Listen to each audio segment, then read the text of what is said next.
biggest risk, we all agree, is water, dehydration, running out of water in any upcoming site. Is it going to be a bit further? There's a rock here, be careful. I'm filled with water. James! The idea just came out after I finished the Volcanic 7 Summits Challenge. At the time, I felt bored and I felt, mountains isn't giving me that feeling of achievement anymore. When I reached it, I think it's done for me. This is where I found, what is the true sense of exploration. In my readings, I think that's discovering something that, is undocumented. You go Google it and you don't see any information. So when I was searching for something new to do, I came across a website that's called Top 100 Highest Lakes. And the website is very outdated. And just reading through the lakes and the islands, I just came across the word highest lake. So that got me curious. Then what is the lowest island located in a lake? So this is where I came across Franchetti Island, or Igogi Bad Island. From that time, I contacted my friend James Allen. I believe he's the true, explorer and someone that can help me in knowing more about this place and how to go there. Hey James, good to see you. Hey Yusuf, good to see you too. How's it going? It's great. It's been a while since we've chatted. I'm excited about chatting about the next adventures. The next adventure? Well, I have one for you. Do you remember when we talked about doing something no one else has done before? Yeah. I think I found it. So there is this island, the lowest laying island in the world. It's located in Ethiopia. So it's going to be interesting to reach there. How low is that? What does that mean? So it's minus 112 meters below sea level. Oh, Afar region, that's super hot, isn't it? That's in the top of Ethiopia, if I remember that. And that's, wow, that's a long way from anywhere. So we've got to get our canoes and stuff. Is that our plan? Swimming there, I don't think is going to be possible. From what I've read, the water is very salty there. So it's going to be a little bit hard to do it that way. So I think all we need to do is plan the logistics for going there. Fantastic. I'm in. Let's do it. Let's get it down. Let's get a date down and get on with this. This sounds awesome. Can't wait. We have reached Samara, the administrative capital of the Afar region, where we connected with our local team and traveled north towards our objective. The journey to Afar was a long and unforgiving one. What used to be a multi-day journey just a few years ago is now a full day across a barren land.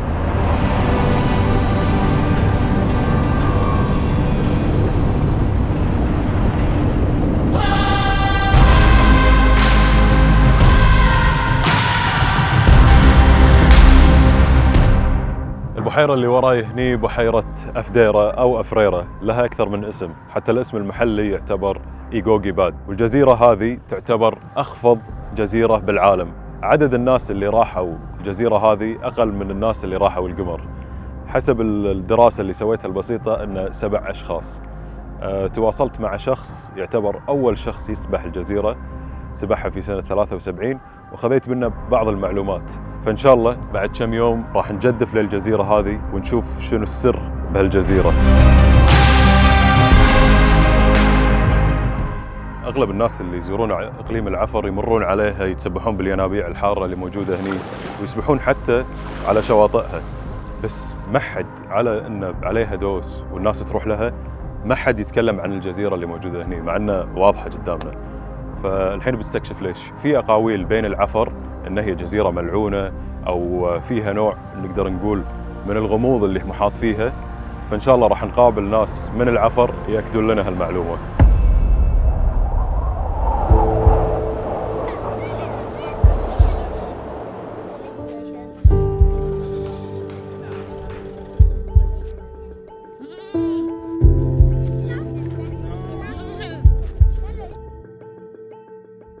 We found our way into a hot spring on the southwestern shore, where we set up camp.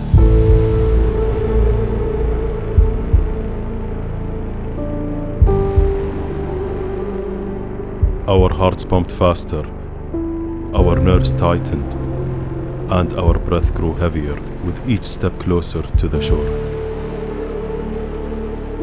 There it was, the island, so close, yet out of reach. We have finally arrived to Lake Afar, which has the world's lowest laying island, Franchetti Island. The first ever person known to have set foot on Lake Franchetti was Franchetti himself, Baron Raimondo Franchetti. He did it in 1929. Imagine. Almost 100 years have passed since Franchetti set foot on that island. It must have taken immense planning and agonizing preparation to make that trip successful. It was only right that we do the same. Broadly, that's north and that's the Lake Afar. We're down here, Dero, we're down there. The village is here. And that's the island. Now, the wind's been coming from this direction and this direction, southeast, moving up to the east. And it's not too strong. You know, it's 15 to 30, but if it picks up like it did the other night when it was really strong, we're going to be blown down this way. I hope that doesn't happen. Our success relies on 3 distinct plans, each entirely dependent on how the weather acts. Plan A, the fastest route, is to utilize our base camp on the southwestern shoreline for both our departure and return. It's the quickest option, but only viable in calm conditions with no winds or currents. The valley experiences 2 primary winds, the Gara wind from the west and the Khamsin wind from the southeast, with the latter being the most fierce and least predictable. Plan B will be riding the Gara wind from base camp and use it to reach the island, then drift to the brine pools on the northwestern shore. Plan C, the most unpredictable option, involves setting off from the mud plains on the southeastern shoreline. We'll ride the Khamsin wind straight to the island, but there's a crucial risk. If we overshoot our target, we might miss our chance to land completely and end up drifting towards the northern shoreline. I think we leave early in the morning. Yeah. Just before sunrise. That's your best chance. Yeah, I reckon so. It's pretty calm now. It's just that we're going to run out of light. Biggest risk, we all agree, is water, dehydration, running out of water in any other side. Heat stroke, yeah.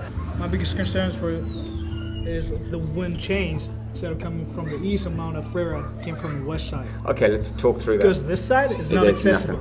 Okay. This is all mud plains. Like the cars cannot reach there. Nobody can. No one can get there. So let's talk about that as an option, right? So say that we do flip over. So first case is we're back at A to B and back to A, and then next case is go to A to B and C. Now, if you see us heading in that direction, you know there's something wrong, and that means that we're heading to this side. Now, going this way around is impossible. There are no paths around that way. Coming back to the south is the route that we'll take. So if we do end up on this side, even up here, we will end up walking down south, okay? So you guys, it's a long walk. It's not a small lake. It's not a small lake, but so if you see us going across there, just know that we're going to be going south. That's an extraction point D, but then we'll walk south. So we need enough water from D around to here, and that's probably, if that's 3.5, that's probably 20 kilometers. Yeah. So 20 kilometers in the heat is going to freaking kill us.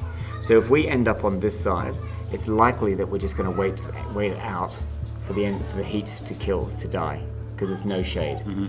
So I reckon we'll be walking at about 2 o'clock, 3 o'clock, maybe 3 o'clock. We'll start walking. Yeah. Don't you reckon? Yeah, I think if we've paddled there, we're tired. We're not going to. That's the risk of getting heat. So we're best just to rest for a bit. You guys see that we're over there. That gives you time to get a support party and rescue party, and then we're going to come around this way.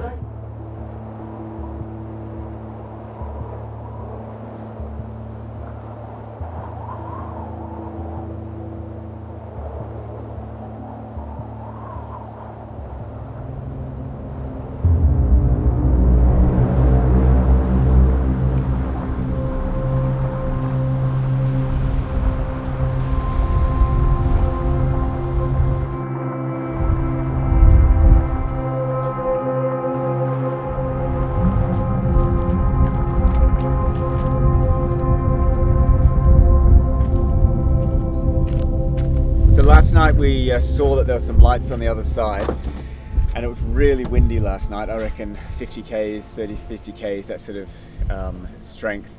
It's you can see it's choppy and windy on the lake now. There's no way these lightweight canoes are going to go into that wind. We're just going to be blown down. It's just going to be really hard. So we're going to try to see if there's a road that goes down the south, and if we can go on the other side, on the eastern side, then we might be able to be blown onto the island and then picked up at the other side. Point C. That's the plan. Yeah. Let's see if Hopefully it works. the wind doesn't change. Yeah. But it's gonna be impossible to move from here. Yeah. Yes. So we got to change the direction. Yeah. Change of plan.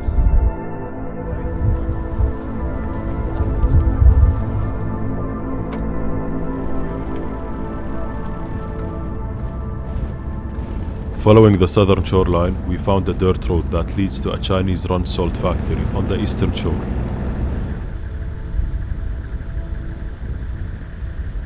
Hoping that it may lead to an access point to the shore, we followed it. After a while, we came to the realization that the only way to reach the shore is to cut through the mud plains.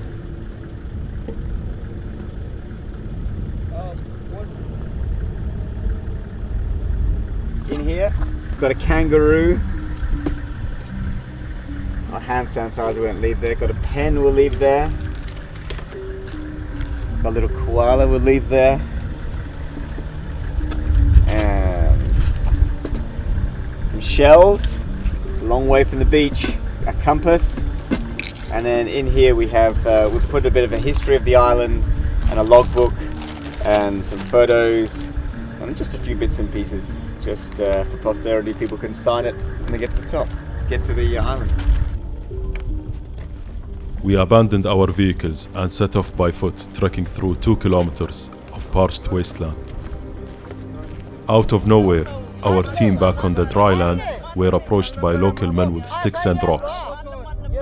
A toll was demanded, for we were unwelcomed here.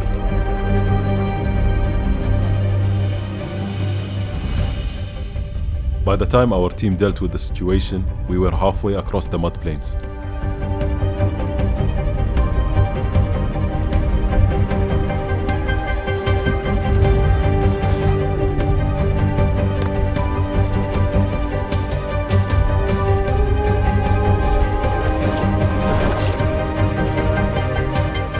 Think we should carry them more?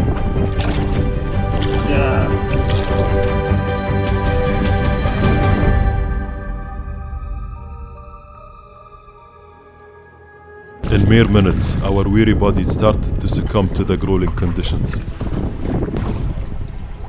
The scorching wind and choppy waters made each stroke with the paddles an agonizing task. We constantly readjusted our course, battling the relentless currents that threatened to pull us past the island. As we pushed on, we started to lose track of time.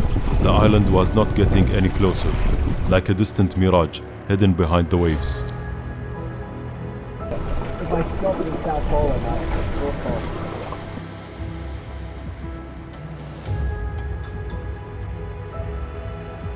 Yeah, if we go sideways, it's really bad. Like, Really hard.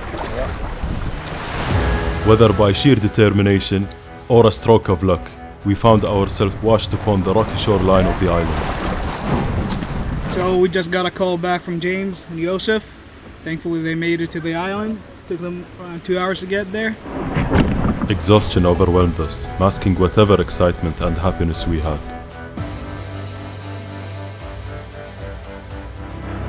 made it to Franchetti Island. James, what do you think of the experience?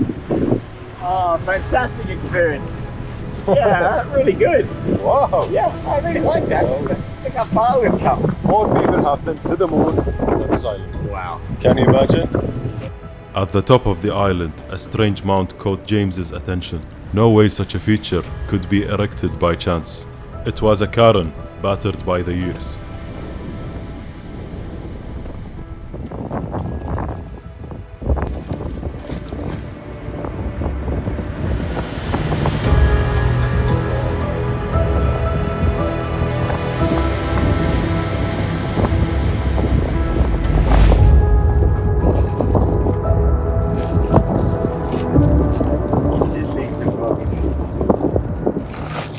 Quite strange for such objects to find their way here.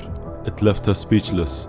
The only connection we could make was that Franco del Oro had left them there, the Italian guy who swam to the island back in 1973. Printed in 1952. Wow. Pristine condition. It was now time to set off and reunite with the team.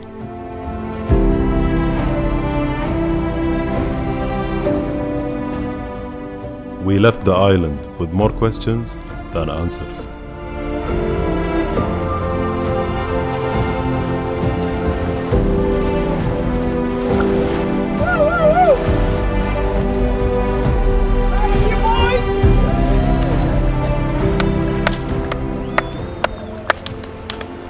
Can I get a whoop whoop? Whoop whoop!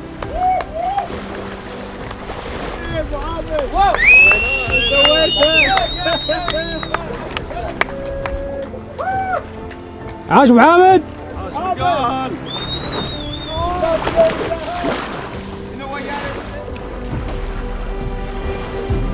Yes, big respect, big respect, big respect. Big respect. Biggest respect.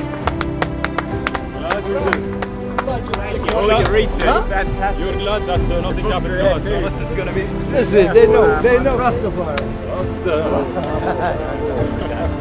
Yeah, you are real Rasta people now. Thank you, cook. Because of your energy, your food.